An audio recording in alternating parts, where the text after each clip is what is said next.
Yo les gars, c'est Mathis Football. On se retrouve aujourd'hui pour un tout nouveau débrief. Le débrief de cette première demi-finale aller de Coupe du Roi entre le Real Madrid et le FC Barcelone. Match qui se déroulait au Santiago Bernabéu et qui se solde donc sur un résultat de 1-0 pour le FC Barcelone à l'extérieur. Faut savoir que le but à l'extérieur ne vaut plus double comme ça pouvait l'être avant. Donc le Real Madrid ira donc au Camp Nou avec seulement un but de retard et pas deux. But d'Eder Militao à la 26e minute contre son camp sur une perte de balle de Camavinga. Mais sinon, qu'est-ce que le Real a été si peu inquiétant si peu inquiétant dans ce match. Voilà, 13 tirs, 0 cadré les mecs, pas un tir cadré du côté du Real. Ter Stegen qui a même pas été mis en danger. C'est pas normal. Et le FC Barcelone qui tire 4 fois, qu'en cadre 2 qui gagne 1-0. Je veux dire, vraiment, on avait une première mi-temps assez partagée entre les deux. Les deux équipes qui étaient pas folles, mais ça allait. Et une deuxième période où par contre le Real a roulé sur l'FC Barcelone, mais il a manqué ce petit truc les mecs à la fin pour concrétiser toutes les actions. On le voit à la position 65-35, le nombre de passes, il y en a 300 de plus pour le Real Madrid. Les fautes, bon, on est sur du équivalent. Carton jaune, quand même, il y a eu pas mal de cartons jaunes, il y en a eu 6 au total. Quelques hors-jeux, les corners, pareil les mecs. Les corners, 11 corners pour le Real Madrid. 11 corners. Seulement 2 pour le FC Barcelone. C'est vous dire à quel point le Real Madrid vraiment a roulé sur le FC Barcelone en deuxième période. Thibaut Courtois qui a rien eu à faire dans ce match. Voilà, là, il arrête le premier but. Mais malheureusement, Militao la remet dans son but et Nacho n'arrive pas à la dégager. Toute l'équipe dans sa globalité du Real Madrid a été très peu inquiétante. Il y a eu de la possession. Il y a eu quand même un peu d'envie, mais un Vinicius beaucoup trop juste. Voilà, qui n'a pas su faire assez de différence sur son côté gauche. Modric qui a fait un super match dans ses déviations, dans ses centres, dans ses passes. Vraiment comme d'habitude très très bon match. Benzema très très timide les mecs comme on a très peu l'habitude de le voir. Il a fait un match très sombre ce soir, voilà, très très timide. Militao, Rudiger qui ont fait un match solide en première période et en deuxième encore plus parce que il n'y avait pas d'attaque du côté du FC Barcelone. Nacho qui est sorti, Carvajal, les deux latéraux qui n'ont pas fait un gros match non plus, qui n'ont pas apporté énormément offensivement. Camavinga qui fait un bon match, mais bizarre quand même parce qu'en fait, au-delà de faire un bon match, il perd très souvent beaucoup de ballons faciles qui mettent très vite en danger le Real Madrid. Donc c'est un match bizarre pour Camavinga.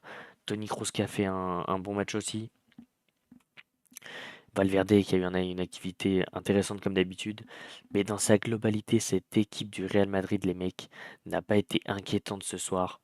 Et il faut l'être beaucoup plus quand même pour espérer battre ce FC Barcelone. On a eu seulement 3 entrées, voilà Aurélien Tchouaméni à la place donc de Toni Kroos. Tchouaméni qui revenait un peu à la compétition, qui a pas fait énormément plus que Kroos ou Kamavinga, qui faisait beaucoup plus de passes vers l'arrière. On a le droit à la rentrée de Rodrigo qui a été assez intéressante, mais pareil, c'était pas non plus oufissime, il a eu beaucoup de mal à faire des différences. Et Alvaro Rodriguez qui est rentré à la place de Modric, qui a vraiment rien fait du tout, qui a donné un peu d'envie, mais qui a pas réussi à faire quoi que ce soit. Du côté du FC Barcelone, les gars, maintenant, alors un Ter Stegen, pas impérial parce qu'au final aucun tir n'est cadré, mais qui a su gagner du temps quand il le fallait à la fin, qui a su faire des bonnes relances au pied pour inquiéter les défenseurs du Real Madrid. Donc dans sa globalité hors arrêt, qui a fait un bon match. La charnière du FC Barcelone a fait un bon match aussi, que ça soit Baldé, que ça soit Alonso, Koundé, Araujo.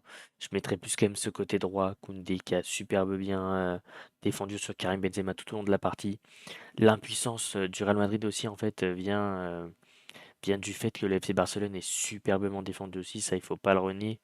Et voilà, Araujo qui a super bien arrêté Vinicius et Koundé qui a super bien pocket Benzema sur ce match-là. Un milieu intéressant du côté du FC Barcelone, même si on les a beaucoup plus vus en première période qu'en deuxième. Voilà, la deuxième période, ils se sont fait beaucoup manger quand même. On sait que Busquets, dans une équipe qui n'a pas le ballon, c'est très compliqué pour lui. Et l'équipe n'avait pas le ballon et ça a été très, très compliqué pour lui. De Jong qui arrivait à faire quelques percées intéressantes, mais très souvent rattrapé par tous les joueurs du Real Madrid qui se ruaient dessus. Parce que le mec, à chaque fois, il partait tout seul. Kessié qui a fait un bon match, qui marquait pas parce que c'est contre son camp, mais qui a fait quelques belles projections. Rafinha et Gavi qui ont plus eu comment expliquer ça, les mecs? Un rôle défensif. Ce FC Barcelone, en fait, n'a pas été très offensif. Ils ont eu la chance d'avoir une mauvaise passe d'Eduardo Camavinga qui leur amène un but. Mais sinon, cette équipe n'a pas été très offensive ce soir. Gavi a été très reculé, même dans le voir dans ce milieu de terrain, aux côtés de Busquets. Rafinha a été limite au poste d'Araujo par moment, qui redescendait énormément. Et Torres qui dézonnait beaucoup, un coup à gauche, un coup à droite, qui redescend au milieu de terrain. On n'avait pas ce vrai neuf ce soir avec l'absence de Lewandowski. Mais le FC Barcelone, les gars, ce soir s'en tire avec la victoire. Et je dirais pas que c'est forcément mérité, mais c'est pas immérité quand on voit le match du Real Madrid qui a été impuissant en attaque. Donc on va dire que c'est un résultat assez logique dans l'ensemble. Mais bon, je pense que le Real Madrid avait quand même beaucoup mieux à faire et que le FC Barcelone a quand même beaucoup de chance que ce Real Madrid n'a pas fait un grand match offensivement, les gars. Donc bah écoutez, c'était tout pour moi. Donc comme d'habitude, si la vidéo vous plaît, je vous invite à liker pour le référencement, les gars. Ça aide énormément sur la chaîne. Vraiment, je vous remercie. À vous abonner, voilà, en activant la cloche de notification pour être au courant de tous les débriefs qui sortent.